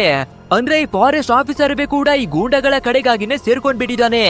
ಸೊ ಇವಾಗ ನಮ್ಮ ಹೀರೋಯಿನ್ ಅವಳನ್ನ ಕಾಪಾಡೋದ್ರ ಬದಲು ವಾಪಸ್ಸು ಇಬ್ಬರ ಹತ್ರಕ್ಕಾಗಿನೇ ಕರ್ಕೊಂಡು ಬರ್ತಾನೆ. ಅಂಡ್ ಇವಾಗ ಮತ್ತೆ ನಮ್ಮ ಹೀರೋ ಮತ್ತೆ ಸೇರಿಲು ಇಬ್ಬರನ್ನೇ ಕೂಡ ಮೊದಲಿನ ಹಾಗೇನೆ ಕಟ್ಟಾಕಿ ಮಾಡುತ್ತಾರೆ. ಅಂಡ್ ಇವಾಗ ಫಾರೆಸ್ಟ್ ಆಫೀಸರು ಈಡಾ ಮತ್ತೆ ಮತ್ತೊಬ್ಬ ಕಿಡ್ನಾಪ್ ಅನ್ನ ಮಾಡಿರುವ ವ್ಯಕ್ತಿ 3 ಜನರು ಕೂಡ ಒಟ್ಟಾಗಿನೇ ಸೇರ್ಕೊಂಡು ತುಂಬಾನೇ ರಿಚುವಲ್ ಗಳನ್ನ ಮಾಡೋದಕ್ಕಾಗಿ ರೆಡಿಯನ್ನ ಮಾಡ್ಕೋತಾರೆ. ಅಂಡ್ ಇವಾಗ್ಲೇನೆ ನಮ್ಗೆ ಗೊತ್ತಾಗ್ಲಿಕ್ಕೆ ಬರುತ್ತೆ ಈ ಫ್ಯಾಮಿಲಿ ಪೂರ್ತಿಯಾಗಿನೇ ಸೈಕೋ ಅನ್ನೋದಾಗಿ. ಅಂಡ್ ಇವಾಗ ಏನನ್ನ ಮಾಡೋದಿಕ್ಕೆ ಹೊಟ್ಟಿರ್ತಾ ಇದ್ದಾರೆ ಅಂದ್ರೆ ಆ ಈಡಾ ಮುಂದಕ್ಕಾಗಿನೇ ಬಂದು ಒಂದು ವಿಷಯವನ್ನ ಹೇಳ್ತಾಳೆ. ನೆನ್ನೆ ನೀವಿಬ್ಬರವೇ ಟೆನ್ನ ಒಳಗಡೆ ಇಬ್ಬರವೇ ಇಂಟಿಮೇಟ್ ಆಗಿದ್ರಿ ಅಲ್ವಾ, ಅದನ್ನ ನನ್ನ ಕಣ್ಣಾರಿಯಾಗಿ ನೋಡಿರ್ತಾ ಇದ್ದೀನಿ. ಸೊ ಈ ಪವಿತ್ರವಾದ ಕಾಡಿನಲ್ಲಿ ನೀವು ಮಹಾಪಾಪವನ್ನ ಮಾಡ್ಬಿಟ್ಟಿದೀರಾ. ಸೊ ಆ ಮಹಾಪಾಪವನ್ನ ನಿವಾರಣೆ ಮಾಡೋದಿಕ್ಕೆ ಇರೋದು ಒಂದೇ ದಾರಿ, ನೀವಿಬ್ಬರವೇ ಮತ್ತೆ ಇಂಟಿಮೇಟ್ ಅನ್ನ ಮಾಡ್ಬೇಕು. ಆ ನಂತರ ನೀನು ಮೈಕ್ ನಿಂದ ಪ್ರೆಗ್ನೆಂಟ್ ಆಗಿ ಒಂದು ಮಗುವಿಗೆ ಜನ್ಮವನ್ನ ಕೊಡ್ಬೇಕು. ಸೊ ಆ ಮಗುವನ್ನ ನಮ್ಮ ಹತ್ರವಾಗಿನೇ ಇಟ್ಟು ನೀವು ಮಾಡಿರುವ ಪಾಪವನ್ನ ವಿಮೋಚನೆ ಮಾಡ್ತೀವಿ ಅನ್ನೋದಾಗಿನೇ ಹೇಳ್ತಾರೆ. ಅಂಡ್ ಈ ರೀತಿಯಾಗಿನೇ ಹೇಳಿ ನಮ್ಮ ಕಪಲನ್ನ ಮತ್ತೊಂದು ರೂಮ್ಗಾಗಿನೇ ಕರ್ಕೊಂಡು ಬರ್ತಾರೆ. ಅಂಡ್ ಈಡಾ ಯಾವ್ದೋ ರೀತಿ ವಿಚಿತ್ರವಾದ ಒಂದು ಡ್ರಿಂಕ್ ಅನ್ನ ತಂದು ನಮ್ಮ ಹೀರೋಯಿನ್ ಅವಳಿಗೆ ಕುಡಿಸ್ಬೇಕಾದ್ರೆ ಅದೇ ಕ್ಷಣ ಅನ್ಕಾನ್ಶಿಯಸ್ ಆಗ್ಬಿಡ್ತಾಳೆ. ಇನ್ನು ಆ ಫಾರೆಸ್ಟ್ ಆಫೀಸರು ನಮ್ಮ ಹೀರೋವಿನ ಹತ್ರಕ್ಕಾಗಿನೇ ಬಂದು, ನೋಡು ನಿಮ್ಮ ಹತ್ರ ಬೇರೆ ಆಪ್ಷನ್ ಇದ್ದಿರ್ತಾ ಇಲ್ಲ, ಇವಾಗ ನೀವಿಬ್ಬರವೇ ಒಟ್ಟಾಗಿನೇ ಸೇರಿ ಅವಳನ್ನ ಪ್ರೆಗ್ನೆಂಟ್ ಅನ್ನ ಮಾಡ್ಲೇಬೇಕು, ಅದೊಂದೇನೆ ನಿನ್ಗೆ ಇರ್ತಾ ಇರುವ ದಾರಿ ಅನ್ನೋದಾಗಿನೇ ಹೇಳ್ಕೊತಾನೆ. ಬಟ್ ಆದ್ರೆ ನಮ್ಮ ಹೀರೋ ಇವರ ಮಾತಿಗೆ ಕೇಳೋದಿಕ್ಕಾಗಿ ರೆಡಿನೇ ಇರ್ತಾ ಇಲ್ಲ. ಸೊ ಆ ರೀತಿ ಒಪ್ಕೊಳ್ತಾ ಇರೋದ್ರಿಂದ ಫಾರೆಸ್ಟ್ ಆಫೀಸರು ನಮ್ಮ ಹೀರೋವಿನ ಕೈಗೆ ಅದೇ ಜೀಸಸ್ ಅವರ ಕೈಯಲ್ಲಿ ಮೊಳೆಯನ್ನ ಬುಡ್ದಿರ್ತಾರೆ ಅಲ್ವಾ, ಅದೇ ರೀತಿಯಾಗಿನೇ ಒಂದು ಮೊಳೆಯನ್ನ ಹೊಡೆದು ಗಾಯವನ್ನ ಮಾಡ್ತಾನೆ. ನೋಡುತ್ತಮ್ಮ, ನಾವು ಹೇಳುವ ಮಾತನ್ನ ಕೇಳಿ ನಿಮ್ಮ ಶಾಪವನ್ನ ವಿಮೋಚನೆ ಮಾಡ್ಕೊಳ್ಳಿ, ಇಲ್ಲ ಅಂದ್ರೆ ಇಲ್ಲಿಂದ ಹೋಗೋದಿಕ್ಕಂತೂ ಸಾಧ್ಯ ಇಲ್ಲ. ಇನ್ನು ಹೊರಗಡೆಯಿಂದ ಹೆಲ್ಪ್ ಅನ್ನ ತಗೊಳ್ಳಿದಕ್ಕೆ ಯಾರುವೇ ಇಲ್ಲಿಗೆ ಬರೋದೇ ಇಲ್ಲ ಅನ್ನೋದಾಗಿ ಹೇಳಿ ಈಡಾ ಅವಳನ್ನ ಕರ್ಕೊಂಡು ಹೊರಗಡೆಗಾಗಿನೇ ಬಂದ್ಬಿಡ್ತಾರೆ. ಆ ರೀತಿ ಬರ್ತಿರ್ಬೇಕಾದ್ರೆ ಈಡಾ ಆಫೀಸರ್ಗೆ ಒಂದು ಮಾತನ್ನ ಹೇಳ್ತಾಳೆ. ನಾವು ಇಷ್ಟೊಂದು ವರ್ಷ ಕಷ್ಟವನ್ನ ಪಟ್ಟು ಕಾದಿರೋದು ಇವಾಗ ಫಲವನ್ನ ಕೊಡ್ತಾ ಇದೆ. ಅಂಡ್ ಈ ಬಾರಿ ಯಾವುದೇ ರೀತಿ ಮಿಸ್ ಅನ್ನ ಮಾಡ್ತೀರಾ, ನಾವು ವಾಮಾಚಾರದ ಮುಖಾಂತರ ರಿಚುವಲ್ ಗಳನ್ನ ಸಂಪೂರ್ಣವಾಗಿ ಮಾಡಿ ಮುಗಿಸೋಣ. ಆಲ್ರೆಡಿ ನಾವು 100 ಆತ್ಮಗಳನ್ನ ಬಂಧಿಸಿ ಮಡಗಿದೀವಿ. ಸೊ ಇವಾಗ ಇವಳು ಪ್ರೆಗ್ನೆಂಟ್ ಆಗಿ ಈ ಮಗುವನ್ನವೇ ಕೂಡ ಕೊಟ್ಬಿಟ್ರೆ 101 ಆತ್ಮಗಳನ್ನ ನಾವು ಸಂಪಾದಿಸ್ತೀವಿ. ಸೊ ಅದನ್ನ ಬಳಸಿ ನರಕ ಲೋಕದಲ್ಲಿರುವ ದುಷ್ಟಶಕ್ತಿಯನ್ನ ಭೂಮಿಗೆ ತರೋಣ ಅನ್ನೋದಾಗಿನೇ ಹೇಳಿ ಬರ್ತಾಳೆ. ನಂತರ ಇವಾಗ ಎಲ್ಲರೂ ಹೋಗ್ಬಿಟ್ಟಿರೋದ್ರಿಂದ ನಮ್ಮ ಹೀರೋ ತುಂಬಾನೇ ಕಷ್ಟವನ್ನ ಪಟ್ಟು ಅವನಿಗೆ ಕಟ್ಟಾಕಿ ಮಡಗಿರುವ ಹಗ್ಗಗಳಿಂದ ಬಿಡಿಸ್ಕೋತಾನೆ. ಆ ನಂತರ ನಮ್ಮ ಸೆರಿಲ್ ಅವಳನ್ನವೇ ಕೂಡ ಬಿಡಿಸೋಣ ಅಂತ ಬಂದು ನೋಡ್ತಿರ್ಬೇಕಾದ್ರೆ ಈಡಾ ಮತ್ತೆ ಆ ಫಾರೆಸ್ಟ್ ಆಫೀಸರು ಅದೇ ಜಾಗಕ್ಕಾಗಿನೇ ಬಂದ್ಬಿಡ್ತಾರೆ. ಅಂಡ್ ಇವಾಗ ನಮ್ಮ ಹೀರೋಯಿನಿಂದ ಎಸ್ಕೇಪ್ ಆಗೋದಿಕ್ಕಾಗಿ ನೋಡ್ತಾ ಇರೋದ್ರಿಂದ ಸೀದಾ ಅವನನ್ನ ಹೇಳ್ಕೊಂಡು ಮತ್ತೊಂದು ಜಾಗಕ್ಕಾಗಿನೇ ತಂದು ಕಟ್ಟಾಕಿ ಮಾಡುತ್ತಾರೆ. ನಂತರ ನಮ್ಮ ಹೀರೋವಿಗೆ ಮತ್ತಷ್ಟು ಟಾರ್ಚರ್ ಅನ್ನ ಕೊಡೋದಿಕ್ಕಾಗಿನವೇ ನೋಡ್ತಾರೆ. ಅದು ಅಲ್ಲದೆ ವಿಚಿತ್ರ ಮುಖದಲ್ಲಿರುವಂತಹ ಒಬ್ಬ ಮಿಸ್ಟೀರಿಯಸ್ ಪರ್ಸನ್ ಇದ್ದಾನೆ ಅಲ್ವಾ, ಅವನು ಕೂಡ ನಮ್ಮ ಹೀರೋವಿಗೆ ತುಂಬಾನೇ ತೊಂದರೆಯನ್ನ ಕೊಡ್ತಾನೆ. ಸೊ ಆ ನೋವನ್ನ ನಮ್ಮ ಹೀರೋವಿನ ಕೈಯಲ್ಲಿ ತೊಡೆಯೋದಿಕ್ಕಾಗಿ ಆಗೋದಿಲ್ಲ. ಆದ್ರಿಂದ ಫೈನಲ್ ಆಗಿ ನಾನು ಮತ್ತೆ ಸೇರಲು ಇಬ್ಬರುವೇ ಒಟ್ಟಿಗೆ ಸೇರ್ತೀವಿ, ನೀವು ಏನನ್ನ ಕೇಳಿದಿರೋ ಅದನ್ನ ಕಂಪ್ಲೀಟ್ ಮಾಡಿ ಕೊಡ್ತೀವಿ ಅನ್ನೋದಾಗಿನೇ ಒಪ್ಕೋತಾನೆ. ಅಂಡ್ ಇಲ್ಲಿಗೆ ಸೀನ್ ಅನ್ನ ಕಟ್ ಮಾಡಿ ಸ್ವಲ್ಪ ಹೊತ್ತು ಬಿಟ್ಟು ತೋರಿಸ್ಬೇಕಾದ್ರೆ ಅದೇ ಗೂಂಡಗಳ ಗ್ಯಾಂಗಿನಲ್ಲಿ ಒಬ್ಬ ವ್ಯಕ್ತಿ ನಮ್ಮ ಹೀರೋ ಮತ್ತೆ ಹೀರೋಯಿನ್ ಅನ್ನ ಹುಡುಕಿ ಬರ್ತಿದ್ದ ಅಲ್ವಾ. ಸೊ ಅದೇ ರೀತಿಯಾಗಿನೇ ಹುಡಿಕೊಂಡು ಬರ್ತಿರ್ಬೇಕಾದ್ರೆ ಇದೇ ಫಾರೆಸ್ಟ್ ಆಫೀಸರ್ ನ ಹತ್ರಕ್ಕಾಗಿನೇ ಬಂದು ನಮ್ಮ ಕಪಲ್ಗಳ ಬಗ್ಗೆ ಎನ್ಕ್ವೈರಿಯನ್ನ ಮಾಡ್ತಾನೆ. ಅಂಡ್ ಈ ಫಾರೆಸ್ಟ್ ಆಫೀಸರ್ ಕೂಡ ಅವರ ಟ್ರಿಪ್ ಅನ್ನ ಎಂಡನ್ನ ಮಾಡ್ಕೊಂಡು ವಾಪಸ್ ಹೋಗ್ಬಿಟ್ಟಿದ್ದಾರೆ ಅಂತ ಹೇಳ್ಕೊತಾನೆ. ಬಟ್ ಆದ್ರೆ ಆ ವ್ಯಕ್ತಿಗೆ ಈ ಫಾರೆಸ್ಟ್ ಆಫೀಸರ್ ನ ಮೇಲೆ ನಂಬಿಕೆ ಸ್ವಲ್ಪ ಕೂಡ ಬರ್ತಾನೆ ಇರೋದಿಲ್ಲ. ಸರ್, ನೀವು ಏನಾದ್ರೂ ಮುಚ್ಚಿಡ್ತಾ ಇದ್ದೀರಾ, ನಿಜವನ್ನ ಹೇಳಿ ಸರ್ ಅನ್ನೋದಾಗಿ ಕೇಳಿದ್ರೆ ಕೂಡ ಲೋ ತಮ್ಮ ಏನಿವೆ ಇಲ್ಲ ಕಣೋ, ಅವರ ಕೆಲಸವನ್ನ ಮುಗಿಸ್ಕೊಂಡು ಅವರು ವಾಪಸ್ ಹೋಗಿದ್ದಾರೆ ಬಿಡು ಅನ್ನೋದಾಗಿನೇ ಹೇಳಿ ಬರ್ತಾನೆ. ಅಂಡ್ ಇಲ್ಲಿಗೆ ಸೀನ್ ಅನ್ನ ಕಟ್ ಮಾಡಿ ಸ್ವಲ್ಪ ಹೊತ್ತಾಗ್ಬೇಕಾದ್ರೆ ನಮ್ಮ ಹೀರೋವನ್ನ ಹೇಳ್ಕೊಂಡು ಸೆರಿಲ್ ಅವಳ ಹತ್ರಕ್ಕಾಗಿನೇ ಕರ್ಕೊಂಡು ಬರ್ತಾರೆ. ಅಂಡ್ ಇವಾಗ್ಲೇ ಇವಳ ಜೊತೆಯಾಗಿನೇ ಸೇರಿ ಅವಳನ್ನ ಪ್ರೆಗ್ನೆಂಟ್ ಅನ್ನ ಮಾಡು ಅನ್ನೋದಾಗಿನೇ ಕೇಳ್ತಿರ್ತಾರೆ. ಆದ್ರೆ ನಮ್ಮ ಹೀರೋ ಮತ್ತೆ ಇವರ ಮಾತಿಗೆ ಒಪ್ಕೊಳ್ಳೋದಿಕ್ಕಾಗಿ ರೆಡಿ ಇರೋದಿಲ್ಲ. ಸೊ ಇವನಿಗೆ ಮತ್ತೆ ತೊಂದರೆಯನ್ನ ಕೊಡೋದಿಕ್ಕೆ ಶುರುವನ್ನ ಮಾಡ್ತಿರ್ತಾರೆ. ಸೊ ಇದನ್ನ ನೋಡುವಂತ ನಮ್ಮ ಸೇರಿಲು ಬೇರೆ ದಾರಿ ಇಲ್ದಿರಾ ಇವರ ಮಾತಿಗಾಗಿನೇ ಒಪ್ಕೊಂಡು ನನ್ನ ಜೊತೆಯಾಗಿನೇ ಒಟ್ಟಾಗಿನೇ ಸೇರು, ಇಲ್ಲಾದ್ರೆ ನಮ್ಮಿಬ್ಬರ ಕಥೆನವೇ ಕೂಡ ಇಬ್ರು ಮುಗಿಸ್ಬಿಡ್ತಾರೆ ಅನ್ನೋದಾಗಿನೇ ಕೇಳ್ಕೊತಾಳೆ. ಆದ್ರೂ ಕೂಡ ನಮ್ಮ ಹೀರೋ ನಿನ್ಗೆ ತೊಂದರೆಯನ್ನ ಕೊಡೋದಿಕ್ಕೆ ನನ್ಗೆ ಇಷ್ಟ ಇಲ್ಲ ಅನ್ನೋದಾಗಿನೇ ಹೇಳ್ಕೊತಿರ್ತಾನೆ.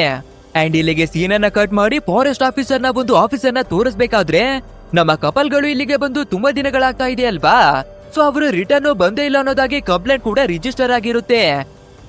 ಸೊ ಇವಾಗ ಮಿಸ್ಸಿಂಗ್ ಆಗಿರೋದ್ರಿಂದ ಹೈಯರ್ ಆಫೀಸರ್ ಒಂದು ಜೂನಿಯರ್ ಅನ್ನ ಕರೆದು ಕಾಡಿನ ಒಳಗಡೆ ಹೋಗಿ ಇನ್ವೆಸ್ಟಿಗೇಷನ್ ಅನ್ನ ಮಾಡೋದಕ್ಕಾಗಿನೇ ಕಳಿಸ್ಕೊಡ್ತಾರೆ. ಅಂಡ್ ಅದೇ ರೀತಿಯಾಗಿ ಜೂನಿಯರ್ ಆಫೀಸರ್ ಕೂಡ ಸರಿ ಓಕೆ ಅಂತ ಒಪ್ಕೊಂಡು ನಮ್ಮ ಕಪಲ್ಗಳ ಫೋಟೋಗಳನ್ನ ಎತ್ಕೊಂಡು ಹುಡ್ಕೋದಿಕ್ಕಾಗಿನೇ ಬರ್ತಾರೆ. ಅಂಡ್ ಅದೇ ರೀತಿಯಾಗಿ ಬರ್ಬೇಕಾದ್ರೆ ದಾರಿ ಮಧ್ಯದಲ್ಲಿ ಅದೇ ಒಬ್ಬ ಗೂಂಡ ನಮ್ಮ ಕಪಲ್ಗಳನ್ನ ಹುಡುಕಿ ಬರ್ತಿದ್ದ ಅಲ್ವಾ, ಅವನೇನೆ ಸಿಗ್ಬೇಕಾದ್ರೆ ಫೋಟೋಗಳನ್ನ ಕೊಟ್ಟು ನಮ್ಮ ಕಪಲ್ ಅನ್ನ ನೋಡಿದೀರಾ, ಇವರು ಕಾಡಿನ ಒಳಗಡೆ ಬಂದು ಕಳ್ದೋಗ್ಬಿಟ್ಟಿದ್ದಾರೆ ಅನ್ನೋದಾಗಿನೇ ಹೇಳ್ಕೋಬೇಕಾದ್ರೆ ಆ ಗೂಂಡ ಒಂದು ಕ್ಷಣಕ್ಕೆನೆ ಶಾಕ್ ಆಗ್ಬಿಡ್ತಾನೆ. ಹಾಗಿದ್ರೆ ಆ ಫಾರೆಸ್ಟ್ ಆಫೀಸರ್ ನಮ್ಮ ಹತ್ರ ಸುಳ್ಳನ್ನ ಹೇಳಿದಾನ, ಅಂದ್ರೆ ನಮ್ಮ ಕಾಡಿನ ಒಳಗಡೆ ಏನೋ ಮಿಸ್ಟೀರಿಯಸ್ ಆಗಿ ನಡೀತಾ ಇದೆ ಅಂತ ಥಿಂಕನ್ನ ಮಾಡ್ತಾನೆ. ಅಂಡ್ ಇಲ್ಲಿಗೆ ಸೀನ್ ಅನ್ನ ಕಟ್ ಮಾಡಿ ಮತ್ತೆ ಆ ಸೈಕೋಗಳನ್ನ ನಮ್ಗೆ ತೋರಿಸ್ಬೇಕಾದ್ರೆ ವಾಪಸ್ಸು ನಮ್ಮ ಕಪಲ್ಗಳ ಹತ್ರಕ್ಕಾಗಿನೇ ಬಂದು ಇಬ್ಬರಿವೆ ಒಂದಾಗೋದಿಕ್ಕಾಗಿ ಮತ್ತೆ ಫೋರ್ಸ್ ಅನ್ನ ಮಾಡ್ತಿರ್ತಾರೆ. ಅಂಡ್ ಇವಾಗ ಈಡಾ ನಮ್ಮ ಹೀರೋಯಿನ್ ಒಬ್ಳಿಗೆ ಏನನ್ನ ಹೇಳ್ತಾಳೆ ಅಂದ್ರೆ, ನೀವಿಬ್ಬರಿವೆ ಒಟ್ಟಿಗೆ ಸೇರಿ ಮಗುವನ್ನ ಕೊಟ್ಟಿಲ್ಲ ಅಂದ್ರೆ ಖಂಡಿತ ನಿಮ್ಮಿಬ್ಬರ ಕಥೆಯನ್ನ ಮುಗಿಸ್ಬಿಡ್ತೀವಿ ಅನ್ನೋದಾಗಿನೇ ಹೇಳ್ತಾಳೆ. ಸೊ ಈ ಮಾತನ್ನ ಕೇಳಿ ನಮ್ಮ ಹೀರೋಯಿನ್ ನಗೋಡೋದಿಕ್ಕೆ ಶುರುವನ್ನ ಮಾಡ್ಕೋತಾಳೆ. ಯಾಕಂದ್ರೆ ನಾನು ಆಲ್ರೆಡಿ 2 ತಿಂಗಳ ಹಿಂದೆನೆ ಪ್ರೆಗ್ನೆಂಟ್ ಆಗಿದ್ದೀನಿ ಅಂತ ಹೇಳ್ಕೋತಾಳೆ. ಅಷ್ಟೇ ಈ ಮಾತನ್ನ ಕೇಳ್ಬೇಕಾದ್ರೆ ಈಡಾ ಫಾರೆಸ್ಟ್ ಆಫೀಸರ್ ಎಲ್ಲರಿಗೂ ಕೂಡ ಒಂದು ಕ್ಷಣಕ್ಕೆನೆ ಶಾಕ್. ಯಾಕಂದ್ರೆ 100 ಶೆಲ್ಸ್ ಗಳನ್ನು ಆಲ್ರೆಡಿ ಕಲೆಕ್ಟ್ ಅನ್ನ ಮಾಡಿದ್ದಾರೆ. ಇನ್ನು ಕೇವಲ ಒಂದೇ ಒಂದು ಶೆಲ್ಸ್ ಅನ್ನ ಕಲೆಕ್ಟ್ ಅನ್ನ ಮಾಡಿದ್ರೆ ಇವರು ನರಕದ ದುಷ್ಟಶಕ್ತಿಯನ್ನ ಭೂಮಿಗೆ ಕರ್ಕೊಂಡು ಬರೋದಿಕ್ಕಾಗಿ ಒಂದು ರಿಚುವಲ್ ಅನ್ನ ಮಾಡ್ಬೇಕಿತ್ತು ಅಲ್ವಾ. ಸೊ ಇವಾಗ ಅದು ಕೊನೆ ಕ್ಷಣದಲ್ಲಿ ನಿಂತೋಗ್ತಾ ಇದೆಯಲ್ಲ ಅಂತ ಬೇಜಾರನ್ನ ಮಾಡ್ಕೋತಾರೆ. ಅಂಡ್ ಇದೇ ಟೈಮಿಗೆ ಸರಿಯಾಗಿ ನಮ್ಮ ಕಪಲ್ ಅನ್ನು ಹುಡಿಕೊಂಡು ಒಂದು ಗೂಂಡಗಳ ಗ್ಯಾಂಗು ಬರ್ತಾ ಇತ್ತು ಅಲ್ವಾ. ಅದು ಅಲ್ಲದೆ ಫಾರೆಸ್ಟ್ ಆಫೀಸರ್ ನ ಮೇಲೆ ತುಂಬಾನೇ ಡೌಟ್ ಗಳು ಬಂದ್ಬಿಟ್ಟಿರೋದ್ರಿಂದ ಸೀದಾ ಇವರ ಮನೆಯನ್ನೇ ಎನ್ಕ್ವೈರಿ ಮಾಡೋಣ ಅನ್ನೋದಾಗಿನೇ ಮತ್ತೊಬ್ಬ ವ್ಯಕ್ತಿಯನ್ನ ಕರ್ಕೊಂಡು ಆ ಲೀಡರು ಇವರ ಹತ್ರಕ್ಕಾಗಿನೇ ಬಂದ್ಬಿಟ್ಟಿದ್ದಾನೆ. ಸೊ ಇವಾಗ ಅವರ ಮನೆಯ ಡೋರ್ ಗಳನ್ನೇ ಓಪನ್ ಮಾಡಿ ಒಳಗಡೆ ಬರೋದಿಕ್ಕಾಗಿ ನೋಡ್ತಾರೆ. ಬಟ್ ಆದ್ರೆ ಈ ವಿಷಯ ಈಡಾ ಮತ್ತೆ ಆಫೀಸರ್ಗೆ ಕೂಡ ಗೊತ್ತಾಗ್ಬಿಡುತ್ತೆ. ಆದ್ರಿಂದ ಸೀದಾ ಅವರ ಕಥೆಯನ್ನ ಮುಗಿಸೋದಿಕ್ಕಾಗಿ ಹೊರಗಡೆಗಾಗಿನೇ ಬರ್ತಾರೆ.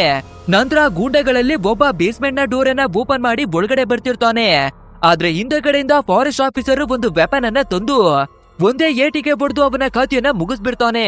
ಬಟ್ ಆದ್ರೆ ಮತ್ತೊಬ್ಬ ವ್ಯಕ್ತಿ ಆಲ್ರೆಡಿ ಬೇಸ್ಮೆಂಟ್ ನ ಒಳಗಡೆಗೆ ಎಂಟ್ರಿಯನ್ನ ಕೊಟ್ಬಿಟ್ಟಿರ್ತಾನೆ. ಸೊ ಅವನು ಕೂಡ ಒಳಗಡೆ ಬಂದು ಅಲ್ಲಿ ಮಡಗಿರುವ ಎಲ್ಲಾ ವಸ್ತುಗಳನ್ನ ನೋಡ್ಬೇಕಾದ್ರೆ ನಿಜವಾಗ್ಲೂ ಈ ಜಾಗದಲ್ಲಿ ಏನ್ ತಾನೇ ನಡೀತಾ ಇದೆ ಅಂತ ಕನ್ಫ್ಯೂಷನ್ ಆಗ್ಬಿಡ್ತಾನೆ. ನಂತರ ನಮ್ಮ ಪ್ರಾಣವನ್ನ ಕಾಪಾಡ್ಕೊಂಡ್ರೆ ಸಾಕು ಅಂತ ಜಾಗದಿಂದಾನೇ ಎದ್ನೋ ಬಿದ್ನೋ ಅಂತ ಓಡಿ ಎಸ್ಕೇಪ್ ಆಗ್ಬಿಡ್ತಾನೆ. ಇನ್ನು ಹೊರಗಡೆ ನಿಂತಿರುವ ಈಡಾ ಮತ್ತೆ ಫಾರೆಸ್ಟ್ ಆಫೀಸರ್ ಅನ್ನ ನೋಡೋದಾದ್ರೆ ಇವಾಗ ಈಡಾ ಒಂದು ಐಡಿಯಾವನ್ನ ಕೊಡ್ತಾಳೆ. ಇವಾಗ ಹೇಗಿದ್ರು ಆ ಸೀರಿಯಲ್ ಪ್ರೆಗ್ನೆಂಟ್ ಆಗಿದ್ದಾಳೆ ಅಲ್ವಾ, ನಾವು ಹೇಗಾದ್ರೂ ಮಾಡಿ ಅವಳ ಒಳಗಡೆ ಇರುವ ಮಗುವನ್ನ ಕಟ್ ಮಾಡಿ ತೆಗೆದ್ಬಿಡೋಣ. ಆ ನಂತರ ಬೇಕಿದ್ರೆ ಮತ್ತೆ ಅವಳನ್ನ ಪ್ರೆಗ್ನೆಂಟ್ ಅನ್ನ ಮಾಡಿ ಮಗುವನ್ನ ಪಡ್ಕೊಂಡು ನಮ್ಮ ರಿಚುವಲ್ ಅನ್ನ ಕಂಪ್ಲೀಟ್ ಮಾಡೋಣ ಅನ್ನೋದಾಗಿನೇ ಹೇಳ್ಕೋತಾಳೆ. ಬಟ್ ಆದ್ರೆ ಇದನ್ನ ಕೇಳಿ ಬಂದ ಆಫೀಸರ್, ಬೇಡ ಬೇಡ ಇವರ ಕಥೆಯನ್ನ ಮುಗಿಸಿ ಆಗ್ಬಿಡೋಣ, ನಮ್ಮ ರಿಚುವಲ್ಗೆ ಬೇಕಂದ್ರೆ ಬೇರೆ ಯಾರಾದ್ರೂ ಕಪಲ್ ಅನ್ನ ಕರ್ಕೊಂಡು ಬಂದು ಅವರ ಮುಖಾಂತರ ನಮ್ಮ ಕೆಲಸವನ್ನ ಪೂರ್ತಿ ಮಾಡ್ಕೊಳ್ಳೋಣ ಅನ್ನೋದಾಗಿನೇ ಹೇಳ್ಕೊತಾನೆ. ಅಂಡ್ ಅದೇ ರೀತಿಯಾಗಿ ಆಫೀಸರ್ ಒಂದು ವೆಪನ್ ಅನ್ನು ಎತ್ಕೊಂಡು ನಮ್ಮ ಹೀರೋ ಮತ್ತೆ ಹೀರೋಯಿನ್ ಒಬ್ಳ ಕಥೆಯನ್ನ ಮುಗಿಸ್ಬಿಡೋದಿಕ್ಕಾಗಿ ಒಳಗಡೆ ಬರ್ತಾನೆ. ಬಟ್ ಆದ್ರೆ ಅವನಿಗೆ ಗೊತ್ತಿರೋದಿಲ್ಲ ನಮ್ಮ ಹೀರೋ ಅವನ ಕೈಗಳನ್ನ ಬಿಡಿಸ್ಕೊಂಡು ಕುಳಿತಿದ್ದಾನೆ ಅಂತ. ಸೊ ಸರಿಯಾದ ಗ್ಯಾಪ್ ಅನ್ನ ನೋಡುವ ನಮ್ಮ ಹೀರೋ ಸೀದಾ ಒಂದು ಚಾಕುವನ್ನ ತಗೊಂಡು ಆ ಆಫೀಸರ್ಗೆನೆ ಚುಚ್ಚಿ ಅವನ ಕಥೆಯನ್ನ ಮುಗಿಸಿ ಆಗ್ತಾನೆ. ಅಂಡ್ ಈ ಶಬ್ದವನ್ನ ಕೇಳುವ ಈಡಾ ಒಳಗಡೆ ಬಂದು ನೋಡ್ಬೇಕಾದ್ರೆ ಅವಳ ಗಂಡ ಸತ್ತು ಬಿದ್ದಿದ್ದಾನೆ ಅಲ್ವಾ. ಸೊ ಅದನ್ನ ನೋಡಿ ಅಳುದಿಕ್ಕಾಗಿ ಶುರುವನ್ನ ಮಾಡ್ಕೋತಾಳೆ. ನಂತರ ಕೋಪವನ್ನ ಮಾಡ್ಕೊಂಡು ಸೀದಾ ನಮ್ಮ ಹೀರೋವಿಗೆ ಅಟೆಕನ್ನ ಮಾಡೋದಿಕ್ಕಾಗಿನೇ ಬಂದು ಆಲ್ರೆಡಿ ನಮ್ಮ ಹೀರೋವಿನ ಕಾಲೆಲ್ಲ ಡ್ಯಾಮೇಜ್ ಆಗಿ ಮಡಗಿದೆ ಅಲ್ವಾ. ಸೊ ಅದೇ ಗಾಯದ ಮೇಲೆ ಮತ್ತೆ ಮತ್ತೆ ಅಟೆಕನ್ನ ಮಾಡಿ ಇನ್ನವೇ ಭಯಂಕರವಾಗಿ ಮಾಡ್ಬಿಡ್ತಾಳೆ. ಅಂಡ್ ಇದೇ ಟೈಮಿಗೆ ಸರಿಯಾಗಿ ಕಟ್ಟಾಕಿ ಮಡಗಿರುವ ನಮ್ಮ ಸೆರೆಲ್ ಕೂಡ ಅವಳ ಕೈಗಳನ್ನ ಬಿಡಿಸ್ಕೊಂಡು ಹೇಗೋ ಕಷ್ಟವನ್ನ ಪಟ್ಟು ಹೊರಗಡೆಗಾಗಿನೇ ಬರ್ತಾಳೆ. ಅಂಡ್ ಬಂದ ಕೂಡ್ಲೆ ಸೀದಾ ವೆಪನನ್ನ ತೆಗೆದು ಈಡಾವಳಿಗೆ ಬಡ್ದು ಅನ್ಕೊಂಜಸ್ತನ ಮಾಡ್ತಾಳೆ. ನಂತರ ನಮ್ಮ ಹೀರೋವನ್ನ ಎತ್ಕೊಂಡು ಈ ಜಾಗದಿಂದ ಎಸ್ಕೇಪ್ ಆಗ್ಬಿಡೋಣ ಅಂತ ಹೊರಗಡೆ ಕರ್ಕೊಂಡು ಬರ್ತಿರ್ತಾಳೆ. ಆದ್ರೆ ನಮ್ಮ ಹೀರೋವಿಗೆ ತುಂಬಾನೇ ನೋವಾಗಿರೋದ್ರಿಂದ ಅವನ ಕೈಯಲ್ಲಿ ನಡೆಯೋದಿಕ್ಕೂ ಆಗ್ತಿರೋದಿಲ್ಲ. ಸೊ ಒಂದು ಜಾಗದಲ್ಲಿ ಕೂರಿಸಿ ಪೊಲೀಸ್ ಅವರಿಗಾದ್ರೂ ಕೂಡ ಇನ್ಫಾರ್ಮೇಶನ್ ಅನ್ನ ಕೊಟ್ಟು ಹೆಲ್ಪಿಗಾಗಿನೇ ಕರೆಯೋಣ ಅಂತ ಎಲ್ಲ ಕಡೆನೂ ಹುಡ್ಕಾಡ್ತಿರ್ತಾಳೆ. ಅಂಡ್ ಇದೇ ರೀತಿ ಇರ್ಬೇಕಾದ್ರೆ ಆ ಸೈಕೋಗಳ ಜೊತೆ ಮತ್ತೊಬ್ಬ ವಿಚಿತ್ರವಾದ ಮುಖದವನಿದ್ದ ಅಲ್ವಾ, ಅವನೇನೆ ಬಂದು ನಮ್ಮ ಹೀರೋಯಿನ್ ಅವಳ ಕಥೆಯನ್ನ ಮುಗಿಸೋದಿಕ್ಕಾಗಿನೇ ನೋಡ್ತಾನೆ. ಸೊ ಇನ್ನೇನು ಇವಳ ಕಥೆನವೇ ಕೂಡ ಮುಗ್ದಾಗ್ಬಿಡ್ತು ಅಂತ ನಾವು ಅನ್ಕೋತಿರ್ಬೇಕಾದ್ರೆ ಸದ್ಯ ಕೊನೆ ಕ್ಷಣದಲ್ಲಿ ಇವಳ ಕೈಗೆ ಒಂದು ಕ್ರಾಸ್ ಸಿಗುತ್ತೆ. ಅಂಡ್ ಅದನ್ನ ತಗೊಂಡು ಸೀದಾ ಅವನ ಮುಖಕ್ಕಾಗಿನೇ ಚುಚ್ಚಿ ಮಾಡುತ್ತಾಳೆ. ನೋವನ್ನ ಪಡುವ ಸೈಕೋ ಆ ಮನೆಯನ್ನ ಬಿಟ್ಟು ಹೊರಗಡೆಗಾಗಿ ಓಡಿ ಹೋಗೋದಿಕ್ಕಾಗಿ ನೋಡ್ತಿರ್ತಾನೆ. ಬಟ್ ಆದ್ರೆ ನಮ್ಮ ಹೀರೋಯಿನ್ ಒಂದು ಆಲ್ಕೋಹಾಲ್ ಬಾಟಲ್ಗೆ ಬೆಂಕಿಯನ್ನ ಕಚ್ಚಿಸಿ ಮೇಲೇನ ಎಸಿಬೇಕಾದ್ರೆ ಬೆಂಕಿ ಎಲ್ಲ ಕಚ್ಕೊಂಡು ಅವನು ಕೂಡ ತೀರೋಗ್ಬಿಡ್ತಾನೆ. ನಂತರ ನಮ್ಮ ಸೇರಿಲು ಫಟಾಫಟ್ ಅಂತ ಹೀರೋವಿನ ಹತ್ರಕ್ಕಾಗಿ ಬರ್ಬೇಕಾದ್ರೆ ಫೈನಲಿ ನಾವಿವರಿಂದ ಬಚಾವಾದ್ವಲ್ಲ ಅಂತ ಇಬ್ಬರೇ ಹಗ್ಗನ್ನ ಮಾಡ್ಕೋತಾರೆ. ಆದ್ರೆ ಈಡಾ ಇನ್ನವೇ ಪೂರ್ತಿಯಾಗಿ ತೀರಿ ಹೋಗಿಲ್ಲ ಅಲ್ವಾ.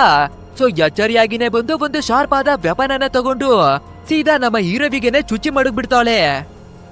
ಇದನ್ನ ನೋಡುವ ನಮ್ಮ ಸೆರೆಲ್ಗೆ ಯಾವ ಮಟ್ಟಿಗೆ ಕೋಪ ಬರುತ್ತೆ ಅಂದ್ರೆ ಅವಳ ಪಕ್ಕದಲ್ಲಿರುವ ಒಂದು ಶಾರ್ಪ್ ಆದ ವೆಪನನ್ನ ತಗೊಂಡು ಸೀದಾ ಈಡ ಅವಳ ತೊಲೆಯನ್ನ 2 ತುಂಡುಗಳನ್ನಾಗಿನೇ ಮಾಡಿ ಬಿಸಾಕ್ತಾಳೆ.